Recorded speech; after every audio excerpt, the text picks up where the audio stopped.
नमस्कार दोस्तों, 29 मार्च 2026 एक ऐसा ग्रह अपने ही उच्च नक्षत्र में जाने वाला है जिससे कन्या यानी कि वृगो राशि वालों के लिए बहुत सारे रास्ते खुलते हुए दिखाई दे रहे हैं। नौकरी, व्यापार और वैवाहिक स्तर को बढ़ाते हुए दिखाई दे रहे हैं।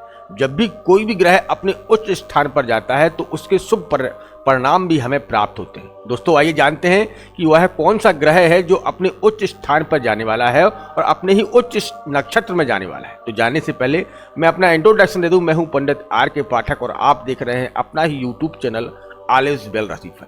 चलिए दोस्तों, अब हम आपको बताते हैं। देखिए, 29 मार्च 2026 को केतु मघा नक्षत्र में जा रहे हैं और केतु का मघा नक्षत्र में जाना इसे बहुत ही बलशाली बनाता है। जैसे कि राहु शतभिषा नक्षत्र में अपने आप को बहुत ही बलशाली मानता है, वहीं केतु जो है मघा नक्षत्र में अपने आप को बहुत ही बलशाली माना जाता है। जैसे कि आप सभी को पता है कि राहु और केतु एक ही राक्षस हैं, एक ही दानव हैं, जो कि स्वरभानु नाम का एक दैत्य है। आपको पता है कि समुद्र मंथन के समय इनका जो है अमृत पान करने के लिए जो है विष्णु भगवान ने इनका गला काट दिया था और ये दो ग्रह के रूप में आपकी कुंडली में मौजूद रहते हैं।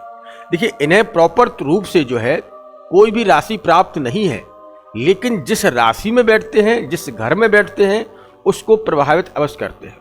ये इनमें शक्ति है। यह चंद्र, सूर्य और मंगल को भी अपने कंट्रोल में ले लाकर काम करवा सकते हैं। ये इनमें शक्ति है, तो इन्हें जो है इग्नोर नहीं कर सकते हैं। यही जीवन में सुख, शांति और वैभव दिला सकते हैं। देखिए, राहु जितना बलशाली है उतना ही बलशाली केतु है। यह आपके भूत, भविष्य और वर्तमान की व्याख्या को कर सकता है, इतना बलशाली है।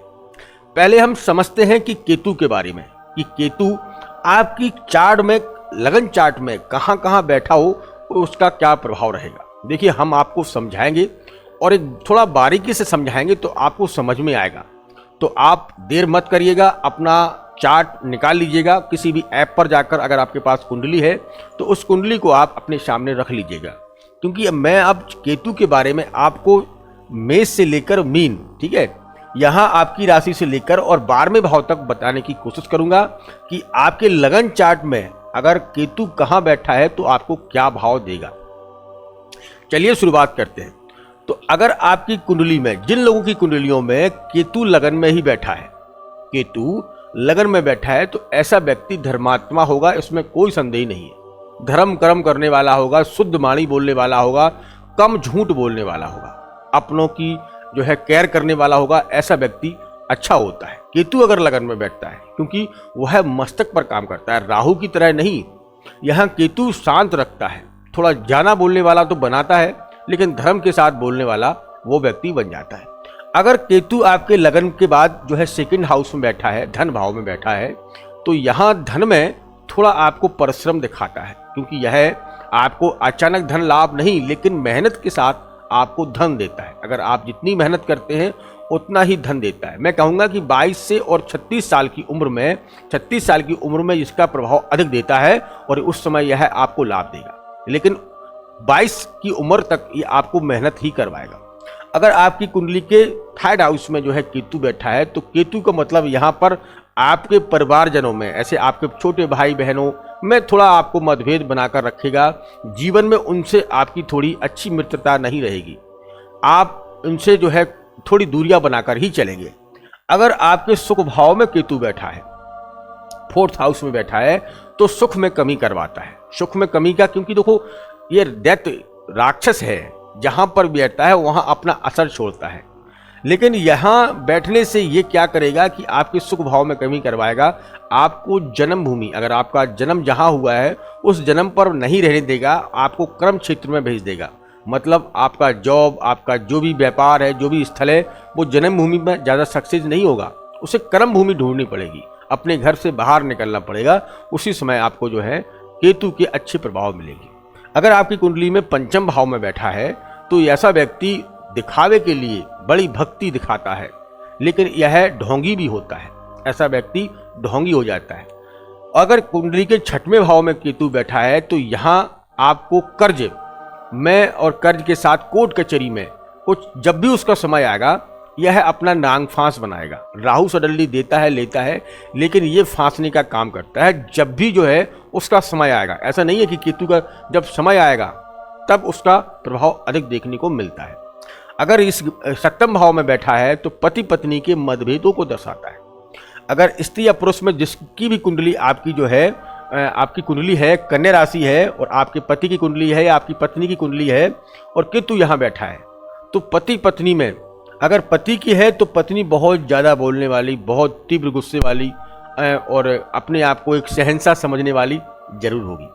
अगर पत्नी की कुंडली में केतु है तो ऐसी पत्नी धर्मात्मा होती है, लेकिन पति के ऊपर बहुत सारे उसके नेत्र खुले रहते हैं। अपने आप को घर का बड़ा मुखिया मानता है, घर वालों पर उसका थोड़ा रहने का तरीका या उसका सब पर अपना एक अधिकार जमाने का हरदम कार्य रहता है। अगर यहाँ बैठा है, अगर आपकी कुंडली में अष्टम हाउस में बैठा है तो आप जो मानकर चलिए तंत्र मंत्र विद्याओं और ज्योतिष की ओर आपकी रुचि रहेगी। आप तांत्रिक भी हो सकते हैं, मंत्रों की सिद्धियां आपको प्राप्त हो सकती हैं अगर आपने विधिवत काम किया, क्योंकि यहाँ ऐसे अच्छे बल प्राप्त होते हैं। अगर केतु आपकी कुंडली के नवम भाव में बैठा है तो ऐसा व्यक्ति ज्योतिष और वक्ता बन जाता है। आपकी भविष्यवाणी करने लगेगा, आपके बारे में बताने लगेगा और ज्योतिष की गणना उसकी सटीक बैठने लगेगी। केतु यहाँ पर गुरु के जैसा काम करने लगता है। अगर केतु आपके 10वें में बैठा है तो आप चाहे नौकरी करते हो या व्यापार करते हो, जिस भी जगह पर आप करते हैं, जो भी बिजनेस करते हैं, उसमें कभी ना कभी मायूसी आपको महसूस होने लगती है कि अरे ये काम में मजा नहीं आ रहा है, इसे छोड़ो और कोई देखते हैं। वहाँ आपको मायूस रखने लगेगा। आपके आसपास एक दुश्मनों की एक बड़ा सा झुंड तैयार कर देगा। ये केतु करता है। अगर केतु आपके जो है लाभ भाव में या 11वें भाव में बैठा है तो धन का संचय कराएगा, लेकिन ईमानदारी से कराएगा। अगर आप गलत रास्ते पर जाकर कमाना चाहते हैं तो वो नहीं कमाने देगा। यहाँ केतु आपको धर्म के रास्ते पर चलने के लिए अग्रसर करेगा। अगर केतु यहाँ 12वें भाव में बैठा है तो ऐसा व्यक्ति अपने ही परिवार का कोई सदस्य होकर पूर्व जन्म, मतलब उसका देहांत हो गया तो अपने ही जो है परिवार में उसका जन्म हुआ है, पुनर्जन्म के रूप में अगर केतु यहाँ बैठा है तो यह मोक्ष का कारक है, धर्मात्मा बनाता है, यह मोक्ष का कारक होता है। ठीक है, तो अगर आपकी कुंडली में 12वें भाव में बैठा है तो निश्चित तौर से आप अपने ही परिवार के कोई ना कोई सदस्य हैं जो दोबारा से जन्म लेकर उसी परिवार में आए हैं। केतु अगर बैठा हुआ है, और अगर हमने केतु बताया लगन में बैठा हुआ है तो इसके प्रभाव क्या रहते हैं। तो दोस्तों ये केतु का प्रभाव था। मैंने आपको 12 ग्रहों के बारे में बताया कि आपकी कुंडली में केतु कहाँ बैठा है, मुझे जरूर बताना। अब देखते हैं कि केतु की दृष्टियों पर बात कर लेते हैं। केतु के पास में भी 3 दृष्टियां हैं, 5, 7, 9। इसमें मघा नक्षत्र में जाने से इसका प्रभाव क्या बढ़ेगा, तो 1, 2, 3, 4, 5 इसकी दृष्टि शुक्र भाव में पड़ रही है।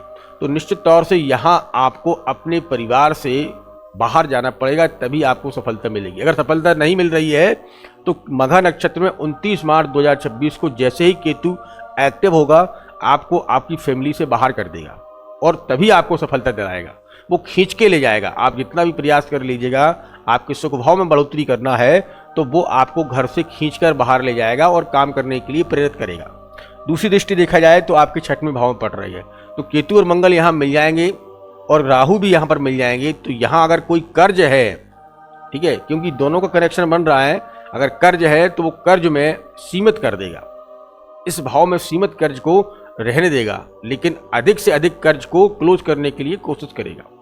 अगर इसकी दृष्टि अष्टम हाउस में पड़ रही है तो इस समय तंत्र मंत्र विद्याओं में या ज्योतिष में बड़ा आपका ध्यान रहेगा, झुकाव रहेगा। ये चीजें आप देख लीजिएगा, इस तरफ आपका झुकाव अग्रसर होता हुआ दिखाई देगा। कन्या राशि वालों से मैं कहना चाहता हूं कि यह समय अनुकूल रहने वाला है। इस समय कुछ रेमेडी उपाय और कर लें केतु के लिए तो अत्यधिक आपको लाभ मिलेगा। करना क्या है, आप भगवान विष्णु की साथ साथ गणेश जी की पूजा करिएगा, आपको अत्यधिक लाभ मिलेगा। क्योंकि केतु को कंट्रोल करने के लिए श्री गणेश स्तोत्र का पाठ करना या गणेश जी की पूजा करना अत्यधिक लाभ प्राप्त करवाने जैसा होता है। तो आप बुधवार के दिन गणेश जी के मंदिर जाइएगा, दूबा और लड्डुओं का भोग लगाइएगा, निश्चित तौर से आपको लाभ मिलेगा। उनके मंत्रों का जाप करिएगा, आपको लाभ ही लाभ मिलेगा। ये मैंने केतु के बारे में बताया जो कि 29 मार्च 2026 को मघा नक्षत्र में जा रहा है। दोस्तों अगर आपका कोई कमेंट है तो मुझे कमेंट बॉक्स में लिखकर जरूर भेजिएगा, मैं उसका आंसर अवश्य दूंगा। दोस्तों ये वीडियो आपको कैसा लगा, अच्छा लगा है तो कमेंट बॉक्स में लिखकर बताइएगा। मिलते हैं बहुत जल्द ही एक नेक्स्ट वीडियो के साथ, तब तक अपना ख्याल रखें, सुरक्षित रहें। धन्यवाद। जय श्री राम और जय जय श्री राम।